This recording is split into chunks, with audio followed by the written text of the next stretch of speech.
Isang araw ay lumapit kay Jesus ang mga taong makasalanan at ang mga maniningil ng buwis upang makinig sa kanyang mga turo. Nakita ito ng mga Pariseo at mga tagapagturo ng kautusan, kaya sila ay nagbulong-bulungan. Nakikisama at nakikisalo daw umano si Jesus sa mga taong makasalanan. Nang marinig ito ni Jesus ay kanyang ibinahagi ang talinghaga ng nawawalang tupa.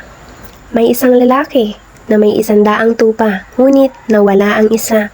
Iniwan niya ang 99 at hinanap ang nawawalang isa. Nang makita ang nawawalang tupa, ay masaya niya itong pinasan saka umuwi.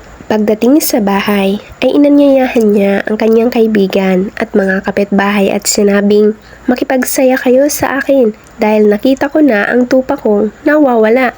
Makaraang ilahad ni Jesus ang talinghaga ay kanyang sinabi, "Magkakaroon ng higit na kagalakan sa langit dahil sa isang makasalanang tumalikod sa kasalanan kaysa sa 99 na matuwid na hindi nangangailangang magsisi." Ang mga aral sa kwento: una, iwasan ang pagiging mapanghusga sa kapwa at ang pagpapalagay na ikaw o kayo lamang ang hindi makasalanan. Hindi kinalulugdan ng Panginoon ang ganoong pag-uugali. Pangalawa, naparito ang Diyos upang hanapin at iligtas ang mga naliligaw ng landas, kaya naman kung kumakatok siya sa iyong puso, ay iyo siyang pagbubuksan. At dito na po nagtatapos ang ating kwento mga kabinibini, ang nawawalang tupa.